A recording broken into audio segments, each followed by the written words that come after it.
very nice opening hymn. Thank you, Brant. Good morning, everyone. We had to get the groove going, Jenny. We had to get in the mood, and I just heard that, and it was like, this is what we need for today. Hashtag Sabbath Groove. Good morning, everyone. Thanks for joining us this morning for the Mormon News Report podcast, Come Follow Me lesson that we do weekly here on Facebook, on our Facebook page. My name is Jenny Noonan Dye. I am joining you from Utah, along with my friend and co-host, Brant Malone, joining me from Detroit, Michigan. Good morning, Brant.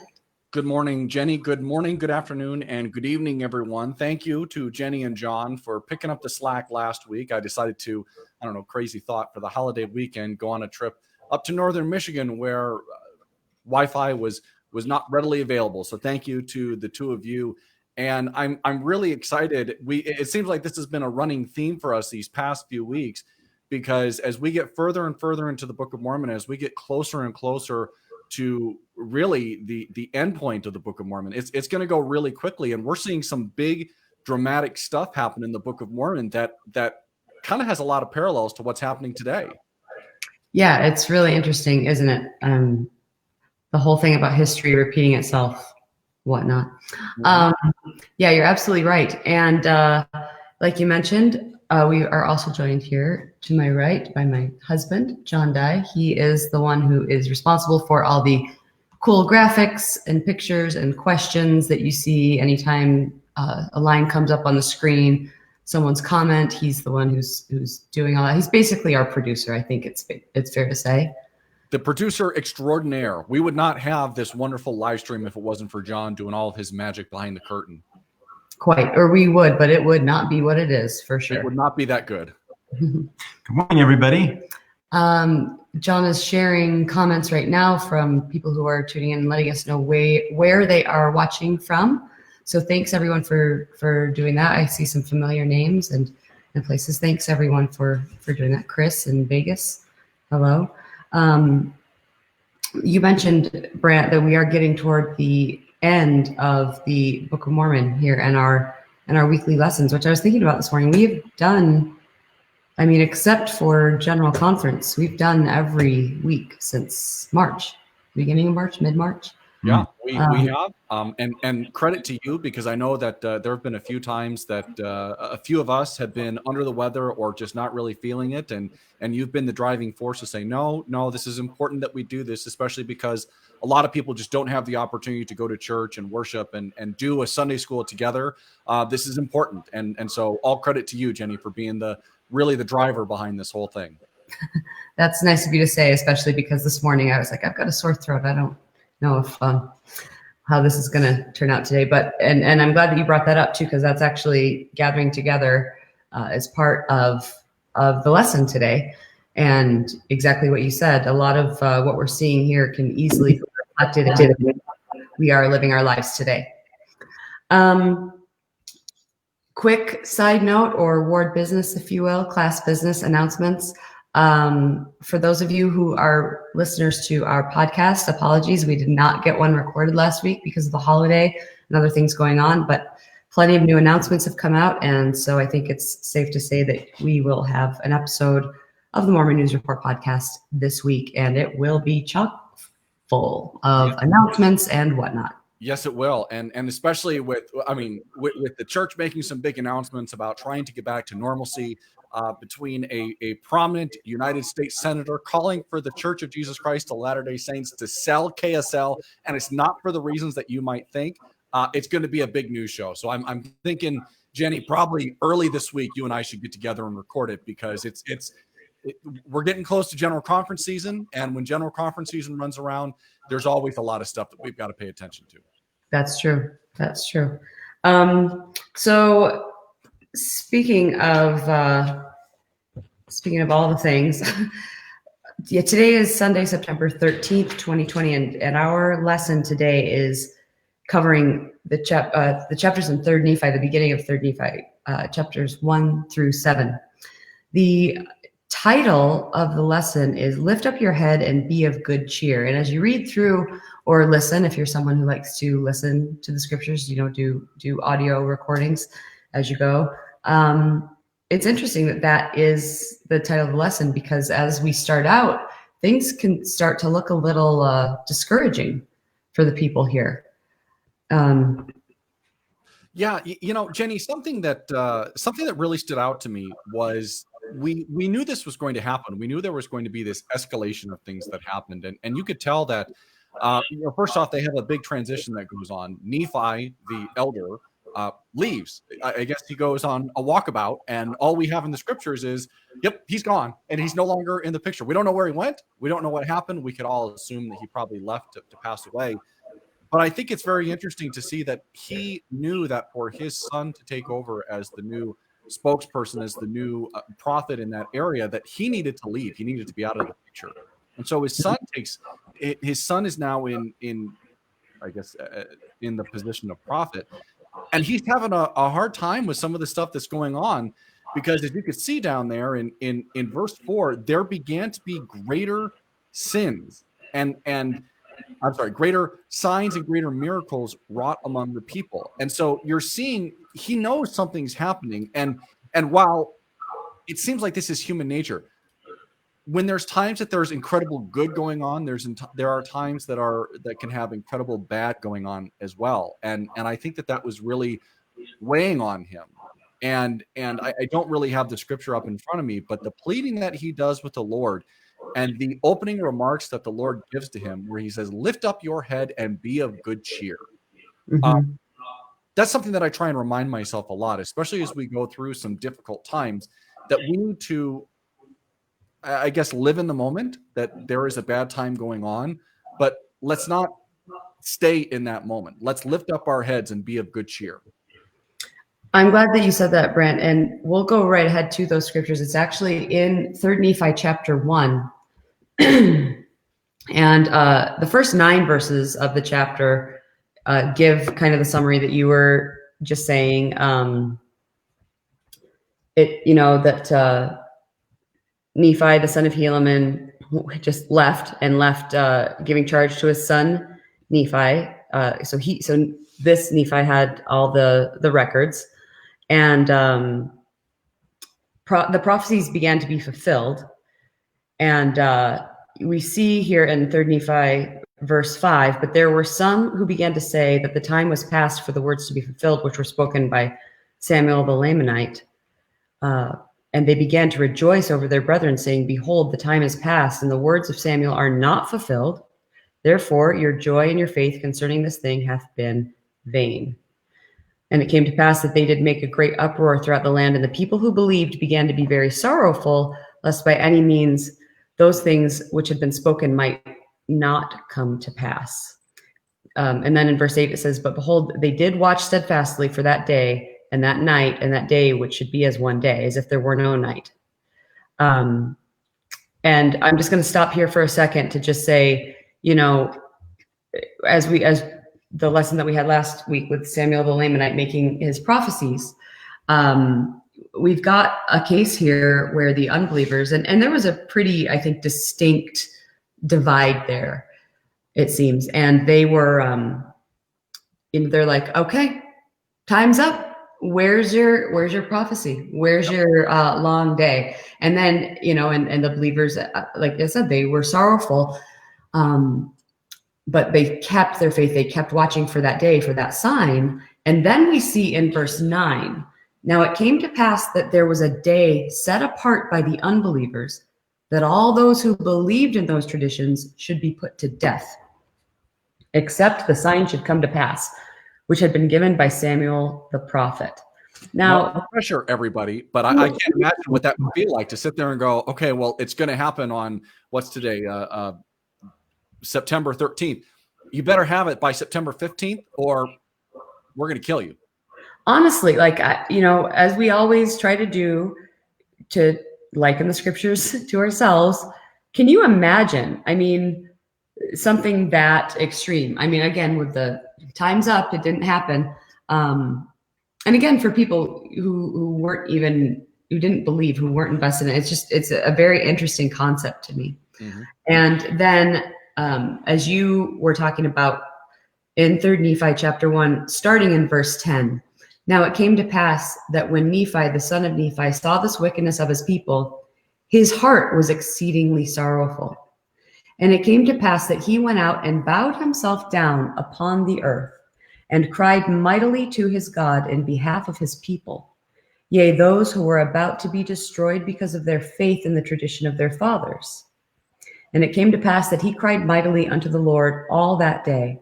And behold, the voice of the Lord came unto him, saying, and here it is in verse 13, lift up your head and be of good cheer, for behold, the time is at hand. And on this night shall the sign be given, and on the morrow come I into the world, to show unto the world that I will fulfill all that which I have caused to be spoken by the, just accidentally turned my page on the scriptures, by the mouth of my holy prophets. Behold, I come unto my own, to fulfill all things which I have made known unto the children of men from the foundation of the world, and to do the will both of the Father and of the Son, of the Father because of me, and of the Son because of my flesh. And behold, the time is at hand, and this night shall the sign be given. So, Brant, I think it's not uncommon when we have these lessons, when we have these discussions, especially when it comes to the scriptures and the prophets, that when we compare ourselves to what we read about and what we study, that we think about our own roles for those of us who are parents, and when I think about that, when I think about in verse 10, in verse 11, where it says that his heart was exceedingly sorrowful. And I mean, I don't want to be dismissive by saying, well, Brant, your kids are just young and my kids are older, and so I have experienced a sorrowful heart and you haven't, because that's not a thing. I mean, there's any number of reasons to feel sorrowful when it comes to parenting. For some, it's the struggle to become parents. For some, it's the challenges that happen. For some, I'm sure we all have friends whose babies have been ill and have required things like invasive surgeries and other scary things. And even if not, still just the anxiety of the weight of having, oh my goodness, I have the responsibility for the small person who relies on me completely. That is a lot. And when I think of that, and I think of that because I can't relate to the role of being a prophet, but it makes me think about the prophets that we've been familiar with. I think about President Hinckley and just his tender heart and the messages he would share when he would speak. I can say that I really felt the love that he had, and while I can't speak to any of the amount of sorrow in his heart at any time or another, I can say that I feel like he's someone that I can imagine, prophet-wise, who would cry to the Lord in our behalf.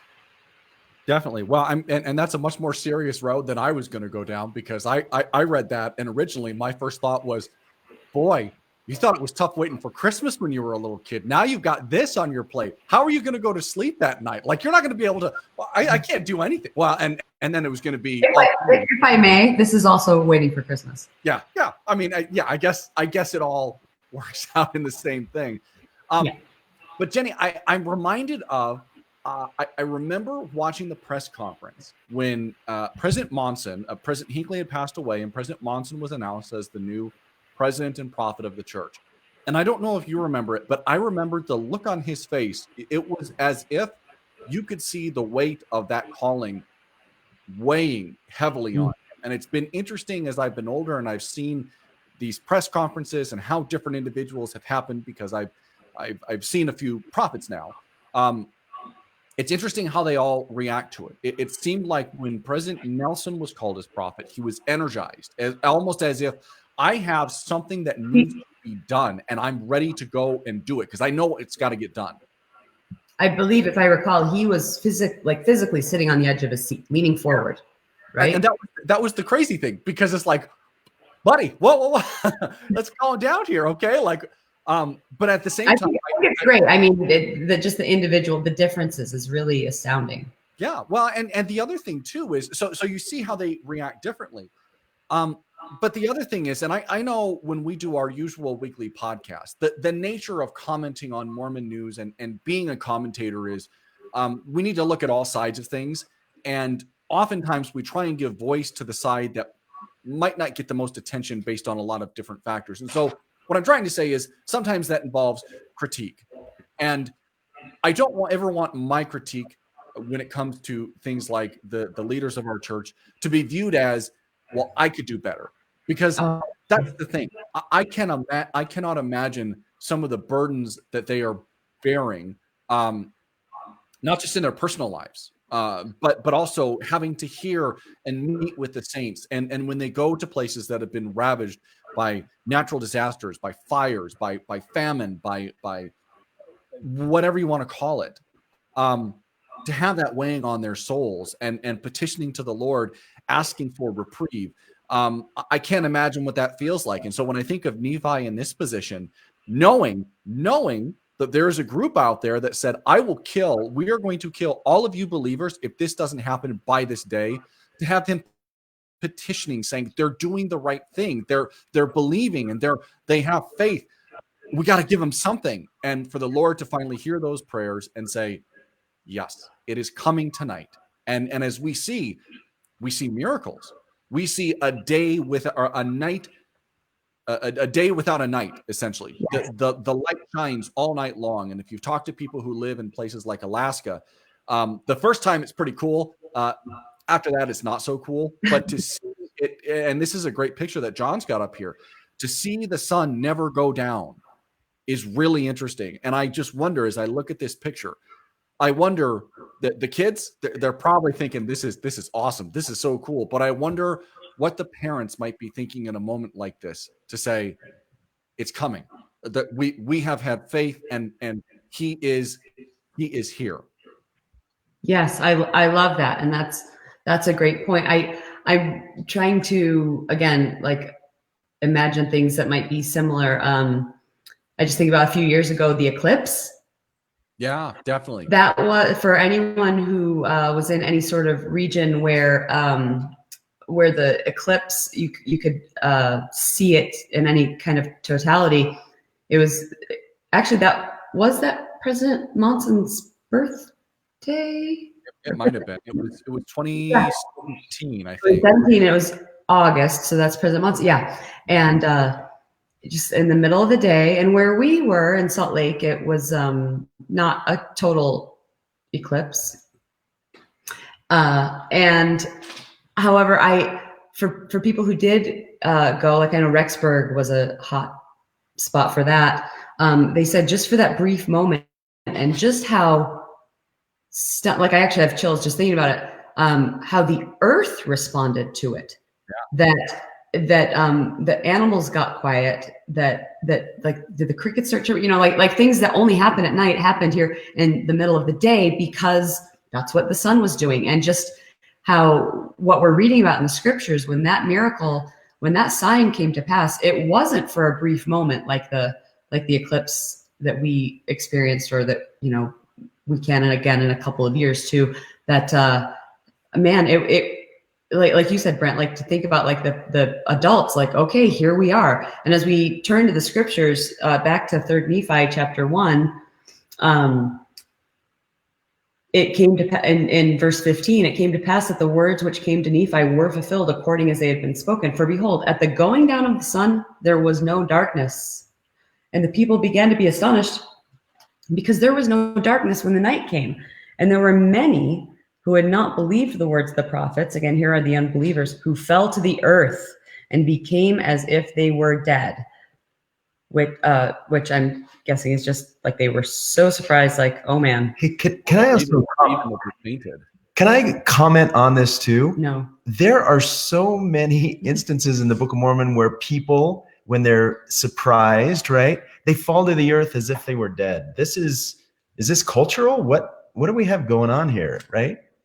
I wonder if it is part of the translation. It's just, I mean, like a fainting. Like, have you ever fainted? Have you fallen to the floor and said, I have fallen to the floor in surprise? I have. Like the kind of, there's a reason why the phrase weak in the knees is a thing. Like, you really, like, because it's not just like surprise. It's like, Oh, swear word. This happened. Well, yeah, I just think it's funny with Lamoni, his wife, his father, his wife, right? It's just this seems to be a motif, which is interesting. Two quick thoughts. So there are some cultures where, and I don't think this is being any sort of I don't think this is being derogatory, but there are some cultures out there that their emotions are very much a part of what am I trying to say? Their emotions run very, very high, and their emotions are very near to the skin. And so, especially with major events that happen, there are cultures where when someone passes away, you wail as loud as you can, and that's just part of their culture. So that it could be that. The other thing, if I'm going to put on my really nerdy church hat here, is if we look at even in modern times when dramatic spiritual things have happened, when Joseph had his experience in the grove, as he was walking home, he tried to go over a fence and he actually passed out and then he came to, right? And there was another experience where Joseph was with Oliver and they have this miraculous experience and Joseph came out looking fine and Oliver looked really, really rough. And I cannot remember where I read it. I think it was in the Truman Madsen lecture, but he said something along the lines of someone saw Oliver and said, "What happened with you?" And Joseph said, "Oh, we just had this experience." And he said, "Oliver isn't as used to it as I am," or maybe it was Sydney. But I think that there's something to it to say when you're hit with some of these things, it could just hit you. But if I could ask John, can you go back to the "What did you learn this week" picture? Because there's something in that picture that stood out to me. Oh, sure. And as you're going to it, the thing that stands out to me is if you look on the left-hand side, you see people who are kneeling and praising.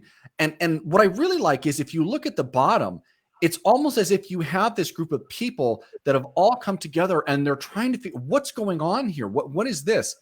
And Jenny, to go back to your story about the eclipse, I think that was the other thing about the eclipse.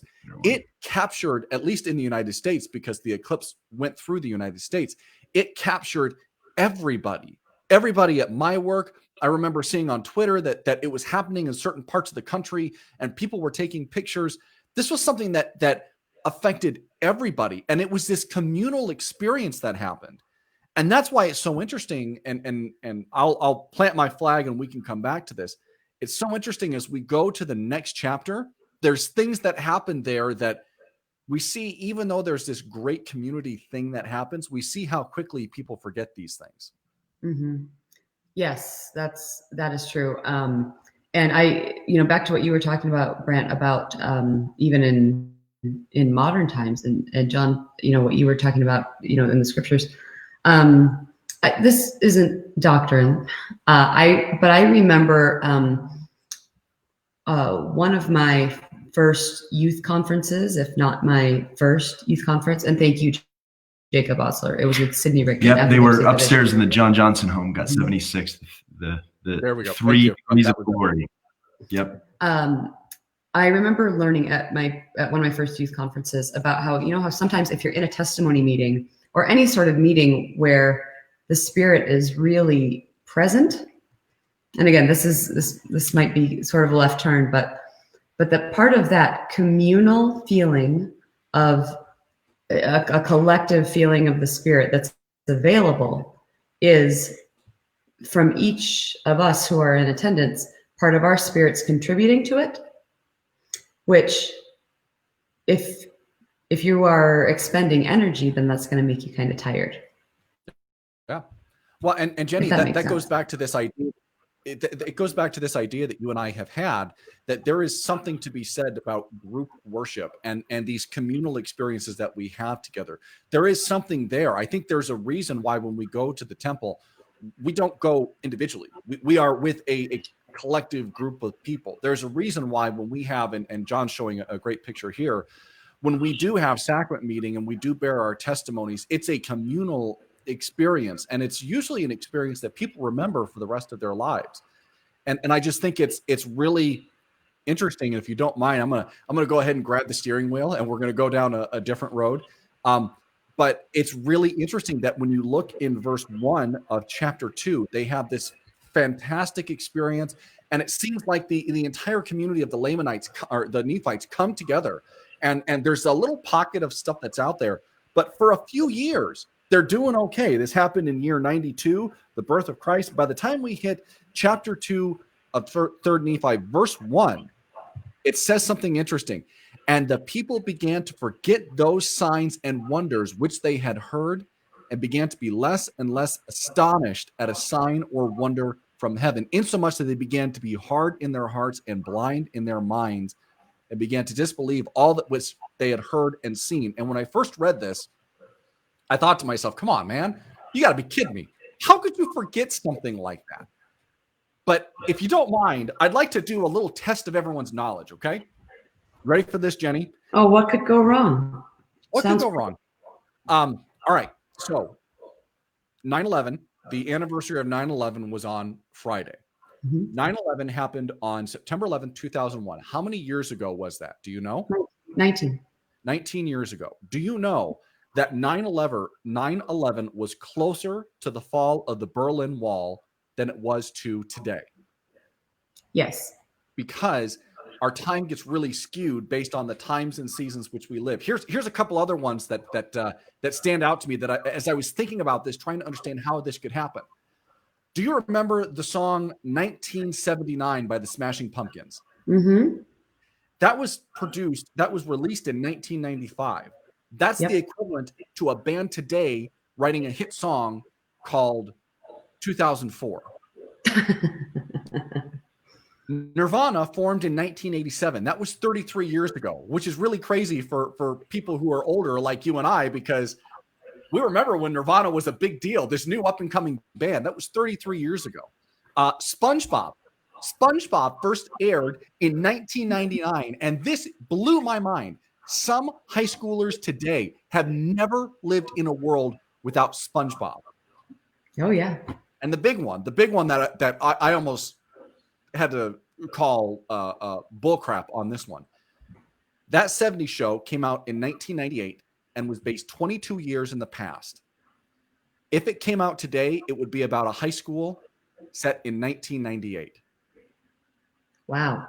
So I think what I'm trying to say with all those little facts and nuggets about time is, I think because we get so wrapped up in our own world, two things happen. Number one, the unusual becomes usual. If all of a sudden you're seeing these signs, but then you see signs all the time, the usual becomes usual. You go back to 1998 and you tell someone we're going to be able to do these live broadcasts in crystal clear HD, and we're going to have these computers in our pocket that can do more than anything that the biggest computer that they have. They're going to be like, are you kidding me? But yet for us, it's normal. But the other thing too is we also misconstrue the entire passage of time.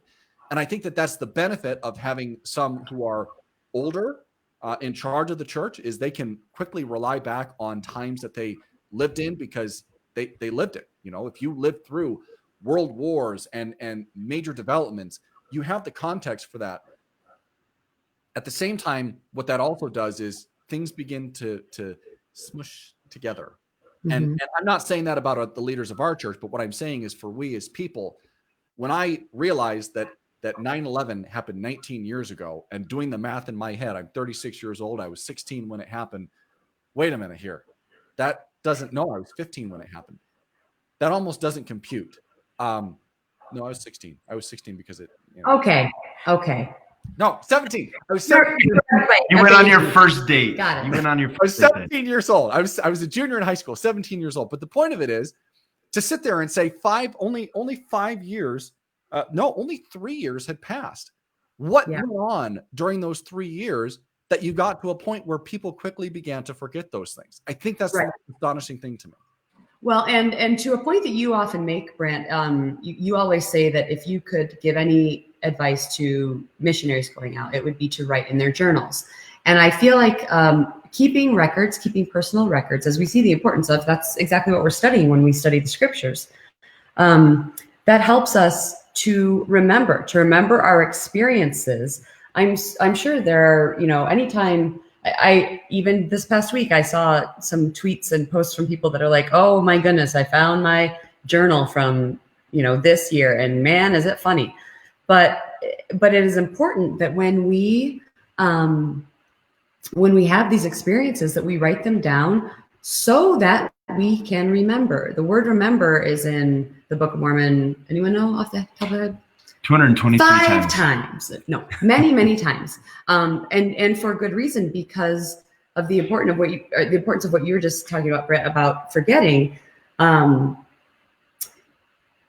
what the result, of course, is that when the people forget the signs and wonders that they hear, when it becomes more common, they become less astonished. It can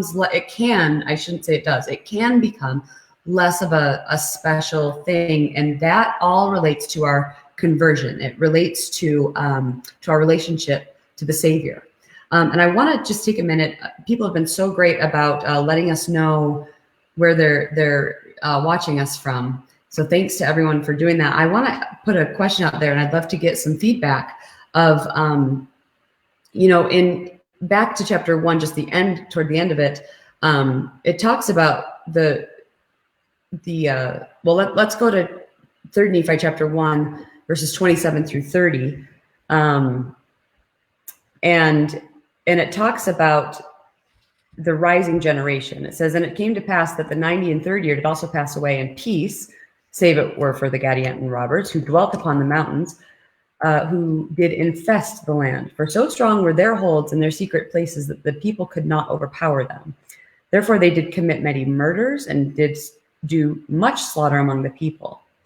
And it came to pass that in the 90 and 4th year they began to increase in a great degree, because there were many dissenters of the Nephites who did flee unto them, which did cause sorrow unto those Nephites who did remain in the land. And there was also a cause of much sorrow among the Lamanites, for behold, they had many children who did grow up and began to wax strong in years, that they became for themselves, which I feel like we could talk about for half an hour, just that phrase, became for themselves, and were led away by some who were Zoramites, by their lyings and their flattering words, to join those Gadianton robbers. And thus were the Lamanites afflicted also, and began to decrease as to their faith and righteousness, because of the wickedness of the rising generation. Now, I want to just ask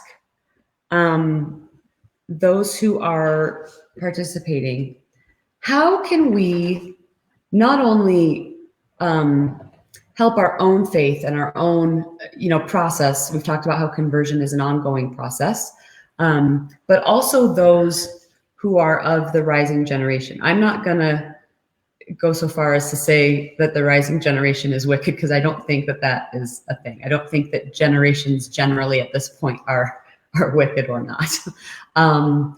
But I also am aware that, we've talked a lot about the research, that Janice has done about the millennials and how they are, their experiences in a variety of aspects of church activity and such.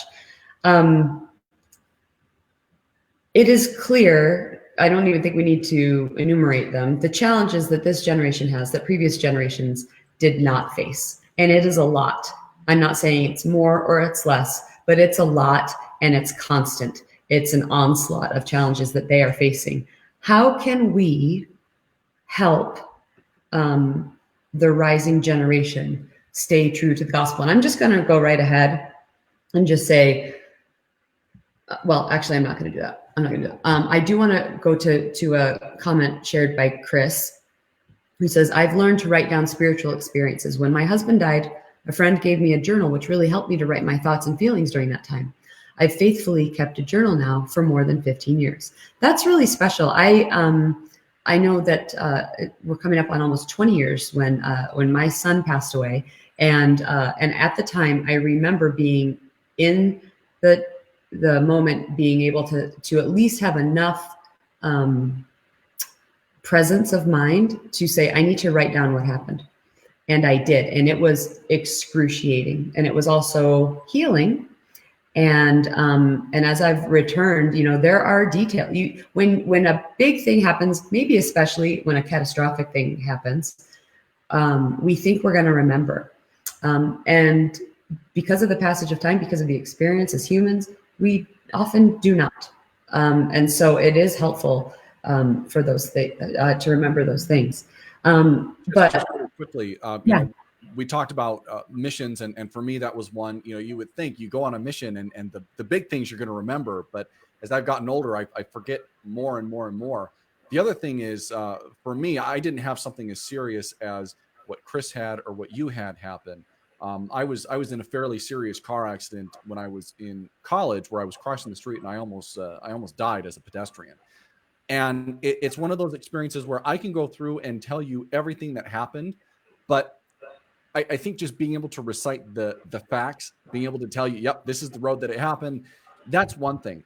But it's all the emotions and feelings is the other thing. And I think that those are the things that we forget because they just become distant memories. And so by being able to document it, you can document everything that you're feeling in that moment. And not only in that moment, but in the days, in the hours and the days afterwards, because it's not just about that time. It's about what happens afterwards. And Jenny, I'm sure with your son, it's not just when it happened, but a day after it happened, a week, 6 months, a year. I mean, those emotions and feelings are all going to come back. And as I'm talking and wondering, you talk about the rising generation. I wonder if that's something that we really should recommend to them is we need to be much better about documenting these things. Twitter is great. Facebook is great, although we know young kids really aren't on Facebook. Instagram is great, but that can't, because those are public facing platforms, you're really not going to be truly honest. And I wonder if that's really what they need. They need the outlet to be truly honest, and being able to have, whether it be a phone, the notes app on your phone, a cheap little laptop, pen and paper, whatever, something to document what's going on, because we truly do live. I don't mean to be a cliched marketing guy. We live in unprecedented times. And I say that because this is something that we haven't experienced when we're talking about coronavirus for 100 years. And I, granted, my kids are a little bit younger, but I think about this experience that I'm having with my daughter, where I'm working from home full time now, and she's going to school virtually, and we share an office. And it's times and experiences like these that we all need to remember, that are quickly going to be forgotten, because they're going to remind you of the happy times. They're going to remind you of the times in your life that you were blessed, that God was smiling down on you, all those different things. Those are great. I mean, those are important. And maybe that's what we need. The whole idea of remembering what's going on, remembering the moment, all those things will help us to see a little bit clearer through all the murkiness of what's going on. Absolutely. Yeah, you're absolutely right. And yeah, man. And to your point about, it's one thing to have a public facing platform where you put your thoughts, and another to have a private, but platform where you can be more authentic to your experience and what you want to remember, what you will remember, what you're choosing to write down to remember. It's interesting though, just, even Snapchat, I mean, even though what's shared on Snapchat never does go away forever, it does for the users. I mean, kids aren't really mining data to, recover their stuff. And so just that kind of, just the polar opposite of the immediacy and it being deleted, to the legacy of, of remembering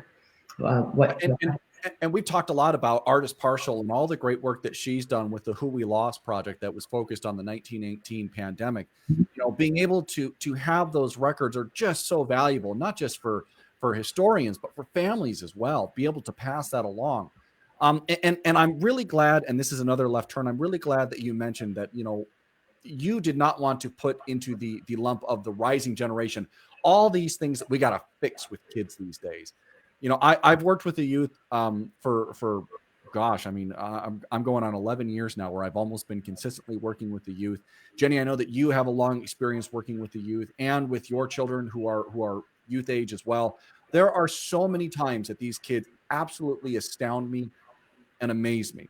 Are there things out there that they do that I'm not particularly keen on? Sure. I mean, I think that's part of being old, right? John, you could probably tell me a little bit more about that. Looking at my generation and saying, wow, what are these? Look at those guys. But I think that's the thing that amazes me is the fact that they are so quick with technology. They are so much more accepting of each other, but they can also be brutal on each other. And And so there are things there that I'm so proud of, but there's things there that I'm very concerned of. Authenticity is one thing that I'm very concerned of with that generation. But I think through maybe some of the steps that we've talked about, that will help to absolve some of those things. It's not just about what's public facing. It's about what's really going on inside of you. And are you recognizing it, and are you doing anything about it? Yes. Yeah. I want to share some of these comments that have been helpful. Jacob also says, be an example, live the faith, and be as forgiving and as merciful as we believe the Lord to be when others stray onto dark paths or have an evolution of, or even loss of faith. Chris shares, I agree, being a good example, living your beliefs, love, not being judgmental when loved ones are not living the gospel. And then Linda shares, it's important as parents in the church that you teach your children starting at a very early age the gospel of Jesus Christ. Teach your children to be respectful, caring, responsible, charitable, loving people, to walk in the ways of the Master, the Lord Jesus Christ, and show your children these very same things by your examples always. I want to share, this in the manual from Elder Valerie V. Cordone of the 70, some suggestions that he gave in the spring of 2017 conference. He said, number one, being more diligent and concerned at home. Powerful teaching is extremely important to preserve the gospel in our families, and it requires diligence and effort. We have been invited many times to acquire the practice of daily family and personal scripture study. Many families that are doing this are blessed each day with greater unity and a closer relationship with the Lord. Number two, strong modeling in the home. It is not enough just to talk to our children about the importance of temple marriage, fasting, and keeping the Sabbath day holy. They must see us making room in our schedules to attend the temple as frequently as we can. They need to see our commitment to fasting regularly and keeping the entire Sabbath day holy. And number three, traditions. As families, we need to avoid any tradition that will prevent us from keeping the Sabbath day holy or having daily scripture study and prayer at home. We need to close the digital doors of our home to pornography and all other evil influences. To combat the worldly traditions of our day, we need to use the scriptures and the voice of our modern prophets to teach our children about their divine identity, their purpose in life, and the divine mission of Jesus Christ. And I would, just kind of point out here that in number one, where he talks about being more diligent and concerned at home and powerful teaching, I would say that the modeling that we do in our home, that the traditions that we espouse and participate in our home, those are all teaching moments to and for our children. I would even say that no matter what we're doing, we're teaching our children one way or another. And so I think it would be, we as parents would do well to realize that we're teaching our kids no matter what, and to consider what is it that we want to teach them, because we're teaching them no matter what we're doing. Yeah, as I read those three things, I agree with him, but I want to kind of use my own language here. When I see him saying, be concerned with what's going on at home, when I read that, I read that as be actively involved and engaged with your children. When I read things like model the behavior, be authentic, be real, if you're going to be someone who, like he says, you can't just talk the talk, you got to walk the walk. And you and I and anyone around kids know this. They are extremely perceptive. They can sniff out bullcrap very quickly. And I will even say that this applies also to youth as well, even if you're not their parent. And then traditions are important too, because traditions are really, it's been amazing to see with my little young family, how even some small traditions are having a big effect with them, and how it's important for them.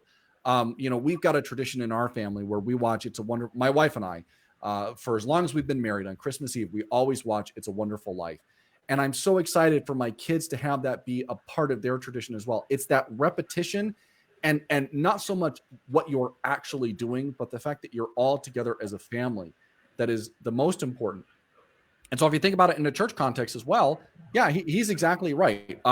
Be actively engaged and aware of what's going on in your forums, in your groups, in your auxiliary, in your ward's life. Be aware of people. Be authentic. If you're going to get up there and want to really tell someone, you know what, you need to do X, Y, and Z to be able to get your life back on track. Well, gosh darn it, you had better be doing X, Y, and Z, because people can tell if you're not authentic. And then the traditions of just sometimes the repetition is something that people love to be in a routine and have a schedule, and that's a good thing for them. Yeah, for sure. Thank you. I don't mean to take such a quick, sharp turn, but we're running out of time, and I want to mention one more thing before we go.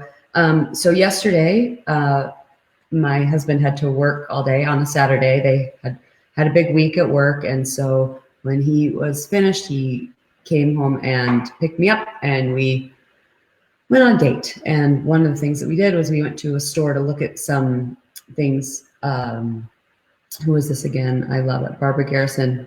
You mean me? Just kidding. I'm guessing that she means the information the talk that I shared. It's Elder Valerie V. Cordone of the 70, and that was in the spring conference of 2017. Anyway, so last night we were on a date. We went to a store to look for some things for our home, our new house that we just moved into. Really living the fancy high life there, boy. We're gonna go to the store, and we're gonna. Listen, hey, you know what? If you're not going to Kohl's on a Saturday night, what? Are you even living? I know it's what we do. But when we got back out to the car, my husband had something for me, and he said, "Okay." He's like, open your door. I was on the seat, and it was a jacket that he had gotten for me. And I put it on. It was a little chilly anyway. And I was like, oh, I'll wear it. And the only thing is, there was a tag on the zipper pull.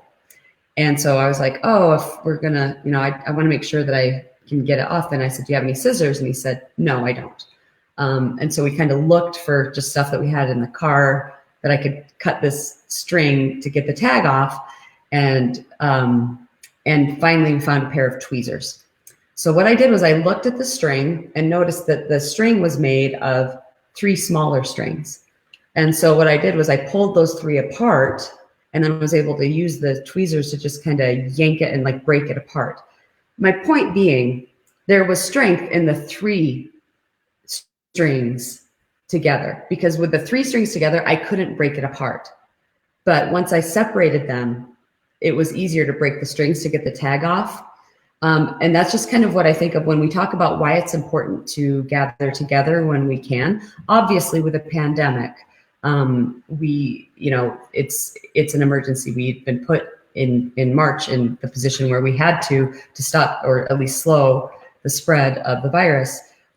We had to stop meeting together, and there are still many precautions in place in many areas. Many people are still working and schooling and worshiping exclusively from home, whether that's because of a local mandate, whether that's because of a personal preference or circumstance where you or a family member or someone you live with is immunocompromised.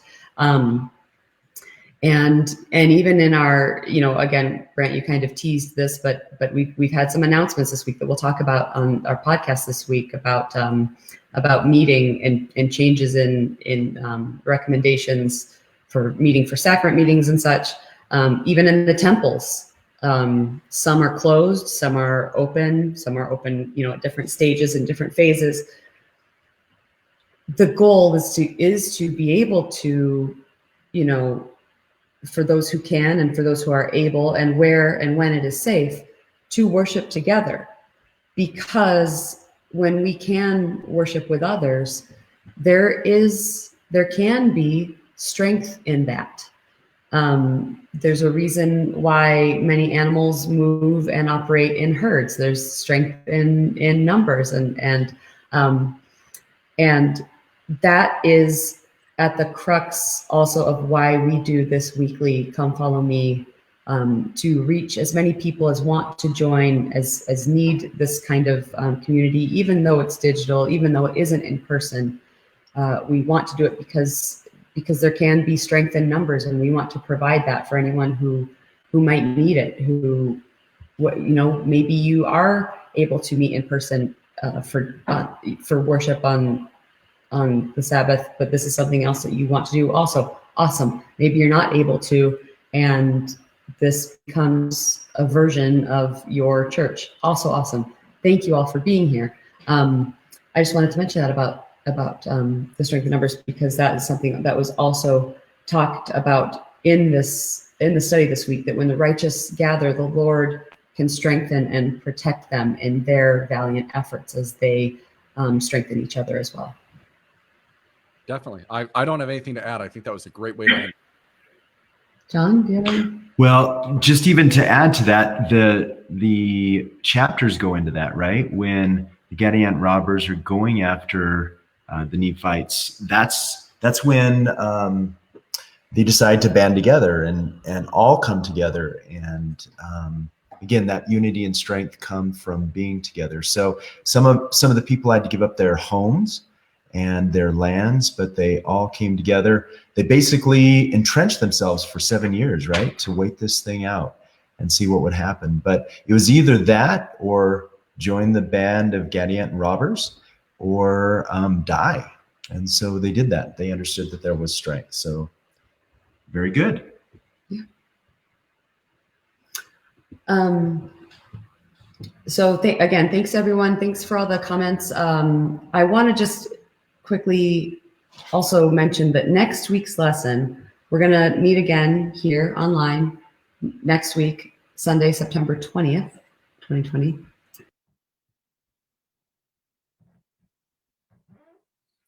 Which Jenny might have accidentally ended herself. But yes, we're going to be meeting next Sunday, September 20th, 2020. Jenny, you're back. I stalled for as long as I could. Shoot, what's the last thing I said? Can you hear me? All I heard was September 20th of 2020. So we've gotten that in 3 times. We got that one established. I just don't know. Everyone know what next week is? Super. At 9 a.m. Mountain Daylight Time and 11 a.m. Eastern Time and all the times in between. But it's really special lesson next week. It's Arise and Come Forth Unto Me. Next week's lesson is 3rd Nephi, chapters 8 through 11. It contains the crowning event of the Book of Mormon. And it's really special. I'm really excited that we're at this point in the Book of Mormon and that in our study. And I really look forward to what everyone's contributions and comments will be next week, because this is a beautiful part of the scriptures. So I'm really excited about it. And in all these 9 months leading up to this is what we've been focused on. This is, like you said, the crowning achievement of the Book of Mormon. And after Christ comes to the Americas, it's really going to go downhill quickly. But these 3 chapters are probably 3 of the most special chapters. Everyone who's been around a missionary, who's worked with a missionary, knows that 3rd Nephi 11 is something that we really, really focus on. So I'm really excited to talk about that one. And I'm excited for everyone to be involved and to let us know what they think as we go through those chapters next week. Yeah. So thanks everyone for joining us. Thank you, John Dye, for all your production doings. It's not even help or assistance. You're just doing it. Yep, that's what he does. That's what John Dye does. Yeah. So, and thank you, Brant, and thank you to your family for loaning you to us for this hour. Thanks everyone who participated in the lesson, whether you left a comment or not. We're glad that you're here. And again, next week's lesson, 3rd Nephi chapters 8 through 11. Really hope that you'll come back and even invite some people to join us if you feel so inclined. Thanks so much, and we will see you again next week. Thanks, everyone.